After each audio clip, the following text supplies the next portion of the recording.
Je vais être brutalement honnête avec vous dès le début de cette vidéo. La plus grande ruse de l'ennemi n'est pas de se cacher, c'est de se déguiser en normalité. Nous avons été conditionnés par les films et par une culture superstitieuse à croire que la sorcellerie ou les attaques spirituelles se manifestent toujours par des objets étranges devant votre porte, des poupées vaudou ou des incantations en latin à minuit. Si vous cherchez ces signes, vous regardez dans la mauvaise direction. Et pendant que vous surveillez la porte d'entrée pour voir si un monstre arrive, l'ennemi est déjà assis à votre table, en train de manger dans votre assiette. Je parle en tant que personne qui connaît les profondeurs des ténèbres, mais qui a été sauvée par la lumière. Et je peux vous affirmer une chose, dans le monde spirituel, l'attaque la plus efficace, la plus destructrice, ne vient jamais de ceux que vous craignez ou de vos ennemis déclarés. Elle vient de ceux qui ont un accès illimité à votre cœur, à votre maison et à vos oreilles. Aujourd'hui, nous allons déconstruire le mythe. Nous allons retirer le voile qui couvre vos yeux. Vous allez découvrir que ce que vous appeliez coïncidence, mauvais caractère ou personnalité difficile chez certains proches peut en réalité être le symptôme d'une opération spirituelle active contre votre destinée. Ce que vous allez apprendre aujourd'hui ne sert pas à vous faire peur. Au contraire, la peur vient de l'ignorance. Ce que je vais vous donner aujourd'hui, c'est de l'intelligence spirituelle. Je vais vous équiper pour que vous puissiez discerner non pas avec vos émotions, mais avec votre esprit. Nous allons identifier les schémas comportementaux qui trahissent une influence de sorcellerie moderne, opérant à travers des personnes que vous aimez ou côtoyez chaque jour. Avant de plonger dans ces eaux profondes, je vous demande un geste simple, mais puissant. Cliquez sur le bouton « J'aime ». Ce n'est pas pour moi, c'est pour signaler que cette connaissance doit être diffusée. Et dites-moi maintenant dans les commentaires, de quelle ville ou de quel pays vous nous regardez. C'est toujours une immense joie de voir notre communauté de guerriers spirituels s'agrandir à travers le monde francophone. Si vous êtes prêts à voir ce que les autres ignorent, si vous êtes prêts à fermer les portes que l'ennemi utilise pour vous drainer, alors respirez profondément. Nous allons commencer. Partie 1. L'erreur fondamentale et la nature de l'accès. Commençons par briser une forteresse mentale qui retient beaucoup d'entre vous captifs. L'erreur numéro 1 des personnes spirituellement immatures est de chercher des ennemis évidents. Vous cherchez quelqu'un qui vous insulte, quelqu'un qui vous menace ouvertement. Mais le monde spirituel ne fonctionne pas comme un film d'action. Le monde spirituel est légaliste. Il fonctionne par des lois, des droits et des accès. Pour qu'une entité, qu'une influence négative ou qu'un travail de sorcellerie puisse vous atteindre efficacement, il a besoin d'un point de contact, il a besoin d'un pont. Et le pont le plus solide, c'est la relation humaine. Il est écrit dans Éphésiens 6:12 que nous n'avons pas à lutter contre la chair et le sang. Beaucoup lisent ce verset, mais peu le comprennent. Cela signifie que la personne en face de vous, votre collègue, votre ami de longue date, parfois même un membre de la famille, est la chair et le sang. Mais ce qui opère à travers elle, ce qui utilise ses mots, ses attitudes et ses réactions pour vous déstabiliser, c'est l'esprit qui est derrière. Le mal se présente rarement comme une menace directe. Il se présente comme une normalité répétée. C'est là que réside le danger. Si le diable se présentait avec des cornes rouges, vous vous enfuiriez. Mais s'il se présente comme un ami qui a juste un peu trop besoin de vous, vous restez. Et en restant, vous vous faites drainer. Les personnes matures spirituellement, celles qui sont vraiment éveillées, ne lisent pas les émotions. Elles lisent les schémas. Elles lisent les patterns. Si vous continuez à réagir émotionnellement aux attaques, vous resterez une victime. Aujourd'hui, je veux vous faire passer du mode paranoïa, où vous avez peur de tout le monde, au mode discernement, où vous voyez clair et agissez avec calme. La question que vous devez vous poser n'est pas « qui me déteste ?» La haine est trop visible. La vraie question, celle qui révèle la sorcellerie cachée, est « qui dans mon entourage me draine systématiquement ? Qui me confond? Qui, après chaque interaction, me laisse plus faible que je ne l'étais avant? C'est là que commence la vraie révélation. Partie 2. la mécanique de la sorcellerie comportementale. Il faut redéfinir ce qu'est la sorcellerie à notre époque. Oui, les rituels existent. Oui, les autels existent. Mais la forme la plus courante de bewitching, d'envoûtement, passe par le comportement. Pourquoi? Parce que le but ultime de la sorcellerie est le contrôle. C'est la manipulation de la volonté d'autrui. Si quelqu'un peut contrôler vos émotions, il n'a pas besoin de faire brûler une bougie noire contre vous. Il a déjà réussi son rituel par ses paroles et ses attitudes. Il est crucial de comprendre que l'agent, la personne utilisée, ne sait pas toujours consciemment qu'elle est une sorcière ou un sorcier. C'est très important pour ne pas diaboliser tout le monde. Certaines personnes sont simplement des canaux ouverts. Elles ont des blessures non guéries, une jalousie non traitée ou une soif de contrôle qui les rend vulnérables à être utilisées par des esprits de contrôle. Elles deviennent des marionnettes. Et vous, parce que vous êtes une personne de lumière, empathique et gentille, vous devenez leur cible. Dans le monde invisible, l'intention est une énergie. Quand quelqu'un projette constamment de l'envie, de la jalousie, de la compétition cachée ou du mépris vers vous, c'est une flèche spirituelle. Si cette personne est proche de vous, si vous lui faites confiance, votre garde est baissée et la flèche pénètre directement votre âme. C'est pourquoi l'intelligence spirituelle est supérieure à la superstition. La superstition a peur du chat noir. L'intelligence spirituelle remarque que chaque fois que vous partagez un projet avec cette personne spécifique, le projet échoue. Ce n'est pas une coïncidence, c'est une loi spirituelle en action. Nous allons maintenant examiner les 5 signes majeurs, les preuves irréfutables que quelqu'un proche de vous opère, consciemment ou non, sous un esprit de sorcellerie pour bloquer votre vie. Partie 3. Premier signe. Le vampire émotionnel et la réaction aux limites. Le premier signe est le plus courant, mais souvent le plus ignoré au nom de la charité chrétienne ou de la gentillesse. C'est la personne qui ne s'approche de vous que pour prendre et qui devient hostile dès que vous posez une limite. Analysez vos relations. Vous avez sûrement cette personne qui vous appelle toujours pour raconter ses problèmes. Elle demande votre temps, votre argent, votre énergie, vos conseils. Vous êtes son pilier. Jusqu'ici vous pensez « Je suis un bon ami, j'aide ». Mais observez ce qui se passe le jour où vous dites « Non ». Le jour où vous dites « Je ne peux pas aujourd'hui, je n'ai pas cet argent » ou « Je dois me reposer ».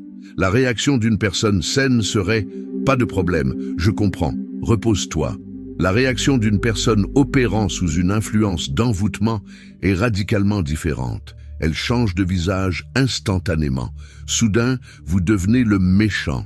Il y a des soupirs, des silences lourds, peut-être même des diffamations subtiles auprès d'autres personnes. Il a changé. Elle se prend pour qui maintenant? Pourquoi cette réaction disproportionnée? Voici la lecture spirituelle. Ce n'est pas de l'amitié, c'est du parasitisme. Dans le monde spirituel, le drainage émotionnel est la porte d'entrée pour le drainage spirituel. L'esprit qui opère en eux se nourrit de votre lumière et de votre force vitale. Quand vous dites « non », vous coupez le tuyau d'alimentation. La colère qu'il manifeste n'est pas parce que vous n'avez pas rendu service. C'est la rage de l'entité qui a perdu son accès à sa nourriture. Rappelez-vous de Jean 10:10. Le voleur ne vient que pour dérober, égorger et détruire. Le voleur ne vient pas toujours avec un pistolet. Parfois, il vient avec un visage triste pour voler votre compassion. Puis, il se retourne contre vous quand vous fermez le coffre-fort de votre cœur. Si quelqu'un vous punit pour avoir mis des limites, ce n'est pas de l'amour. C'est de la sorcellerie relationnelle. C'est une tentative de domination. Partie 4. Deuxième signe, l'hostilité déguisée et les micro-agressions. Passons au deuxième niveau, plus subtil et plus venimeux. C'est l'hostilité dissimulée dans de petites attitudes répétées. On parle ici de micro-agressions. La sorcellerie moderne ne commence presque jamais par une haine ouverte. Elle commence par une érosion lente de votre confiance en vous. C'est la personne qui vous dit bonjour, avec un certain mépris dans la voix. C'est le silence chargé quand vous entrez dans une pièce. Ce sont les blagues sarcastiques. « Oh, regardez qui est enfin arrivé, la star du jour », dit avec un sourire. Mais vous sentez le froid derrière. Si vous confrontez cette personne, elle vous dira « Oh, tu es trop sensible, je plaisantais ». C'est du gaslighting spirituel. Quel est le but profond de ces micro-attaques? C'est de vous déstabiliser. L'ennemi sait que s'il peut contrôler vos émotions, il vous tient.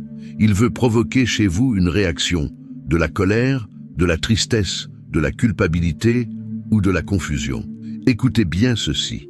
Une personne dont les émotions sont hors de contrôle est une ville sans murailles. Si cette personne réussit à vous énerver le matin avec une petite remarque, elle a réussi à abaisser votre fréquence spirituelle pour toute la journée. Votre prière sera moins efficace, votre focus sera brisé. C'est un travail de sape. C'est comme une goutte d'eau qui tombe sur une pierre, jour après jour, jusqu'à ce que la pierre se brise. Ils essaient de briser votre identité. Celui qui contrôle vos émotions vous contrôle spirituellement. C'est une forme d'envoûtement qui vise à vous faire douter de qui vous êtes. Ils ne vous attaquent pas de front, ils attaquent votre paix. Et sans paix, vous ne pouvez pas entendre Dieu clairement. C'est une stratégie de brouillage de fréquences. Partie 5. Troisième signe. Les pièges sociaux. L'ingénierie de la honte. Le troisième signe est l'un des plus destructeurs. C'est lorsque des personnes proches créent des situations pour vous exposer, vous embarrasser ou vous isoler. Avez-vous déjà remarqué que certaines personnes semblent toujours vous mettre dans des situations où vous sortez mal? Elles révèlent un secret que vous leur aviez confié par erreur devant tout le monde. Elles vous posent une question piège en public pour vous humilier. Elles organisent des scénarios où vous finissez par vous disputer avec d'autres personnes. Ce n'est pas de la maladresse, c'est de l'ingénierie relationnelle. Le but spirituel ici est de détruire votre réputation et votre autorité. L'ennemi sait que pour vous empêcher d'atteindre votre destinée, il doit couper vos alliances. Il utilise donc ces personnes infiltrées pour semer la zizanie autour de vous. Dans Proverbe 22:3, il est dit « L'homme prudent voit le mal et se cache, mais les simples avancent et sont punis. » Voir le mal ici signifie voir le piège avant de tomber dedans. Quand une personne essaie constamment de vous mettre mal à l'aise devant les autres, elle travaille activement contre votre faveur. La faveur est un manteau spirituel qui vous ouvre des portes. La honte et l'embarras sont les armes contraires utilisées pour déchirer ce manteau. Si vous avez un ami qui rit toujours un peu trop fort quand vous faites une erreur ou qui vous reprend publiquement au lieu de vous parler en privé, ouvrez les yeux. Ce n'est pas juste un manque de tact. C'est une tentative délibérée de diminuer votre stature spirituelle et sociale. C'est une attaque contre votre image, car nous sommes faits à l'image de Dieu, et l'ennemi déteste cette image en vous. Partie 6, quatrième signe, l'espionnage. Trop d'observation, peu de participation. Nous arrivons maintenant à un point crucial qui concerne l'information. Le quatrième signe est la personne qui observe trop et participe trop peu. Dans le monde du renseignement militaire, comme dans le monde spirituel, l'information est le pouvoir. Rien ne peut vous attaquer efficacement sans vous avoir d'abord surveillé, monitoré. Il y a des gens autour de vous qui posent beaucoup de questions. Quels sont tes projets pour l'année prochaine? Comment vont tes finances? Et ta vie de couple, ça va vraiment bien? Où vas-tu exactement ce week-end? Ils démontrent une curiosité excessive, presque maladive. Mais remarquez une chose. Eux, ils ne se livrent pas. Ils ne vous disent rien de leur vrai plan. Ils sont des éponges à information. Ils collectent des données sur votre vie. Pourquoi? Parce que la jalousie et la sorcellerie ont besoin de cibles précises. On ne peut pas maudire ce qu'on ne connaît pas. En connaissant vos plans, ils peuvent commencer à parler contre ces plans dans le secret. Ce sont souvent des esprits de surveillance, monitoring spirits. Ils sont là pour surveiller votre élévation. Dès que vous commencez à monter, ils doivent rapporter l'information pour que l'ennemi puisse envoyer l'obstacle adéquat. L'enseignement ici est simple, mais vital. Tout le monde ne doit pas tout savoir. Joseph a raconté son rêve à ses frères, et cela a déclenché leur haine. Parfois, votre bouche est la porte par laquelle l'ennemi entre. Si vous sentez que quelqu'un vous scanne constamment sans jamais s'engager émotionnellement ou spirituellement avec vous, c'est un signe d'alerte rouge. Il cherche la faille dans votre armure. Ne leur donnez pas les munitions pour vous tirer dessus. Partie 7. Cinquième signe, l'épuisement spirituel, le transfert. Enfin, le cinquième signe est le plus physique de tous. C'est le test de l'après-rencontre. Comment vous sentez-vous après avoir passé du temps avec cette personne? C'est un indicateur infaillible. Votre corps et votre esprit ne mentent pas. Si vous étiez en pleine forme, joyeux, rempli de foi, et qu'après 30 minutes avec cette personne, vous vous sentez vidé, épuisé, confus, ou soudainement déprimé sans raison apparente, il y a eu un transfert. La Bible nous donne un exemple parfait dans Marc 5,30. Jésus, au milieu de la foule, s'arrête et dit « Qui m'a touché ?» Il ajoute « J'ai senti qu'une force, une vertu était sortie de moi. » Jésus a discerné le départ d'énergie. Si le Fils de Dieu a ressenti le transfert d'énergie, à combien plus forte raison nous le ressentons? Il y a des gens qui agissent comme des trous noirs spirituels. Ils absorbent la lumière. Ils ne cherchent pas à être consolés. Ils cherchent à être remplis de votre vie parce qu'ils sont vides et connectés aux ténèbres. Ce n'est pas juste de la fatigue psychologique parce qu'ils sont ennuyeux. C'est une fatigue de l'âme. Vous rentrez chez vous et vous n'avez plus la force de prier. Vous commencez à douter de vos propres projets. Vous vous sentez sale, spirituellement. C'est le signe ultime que vous avez été en contact avec une atmosphère d'envoûtement. Vous avez été exposé à une radiation spirituelle nocive. Votre esprit réagit comme un système immunitaire. Il vous signale le danger par la fatigue. Écoutez ce signal. Partie 8. Maturité et stratégie de défense. Maintenant que vous avez ces signes, que faire? C'est ici que nous séparons les enfants des adultes dans la foi. La réaction naturelle serait la colère, la confrontation. Allez voir la personne et lui crier dessus « Tu es un sorcier !» Ne faites surtout pas ça. Rappelez-vous la prémisse de maturité. N'aime tout agent sait qu'il est utilisé. Beaucoup de ces gens sont des victimes avant d'être des bourreaux. Ils sont blessés. Ils sont aveuglés. Votre guerre n'est pas contre eux. Votre guerre est contre l'influence qui les utilise. Si vous les confrontez charnellement, vous entrez sur leur terrain. Vous allez créer un drame, des cris, et vous allez perdre votre paix. C'est exactement ce que le diable veut. Voici la posture correcte, celle de l'autorité royale. Réduisez l'accès. Vous n'avez pas besoin d'annoncer votre départ. Fermez simplement les robinets. Soyez moins disponible. Répondez moins vite. Ne racontez plus vos rêves. L'éloignement silencieux est plus puissant que les éclats de voix. Arrêtez de vous justifier.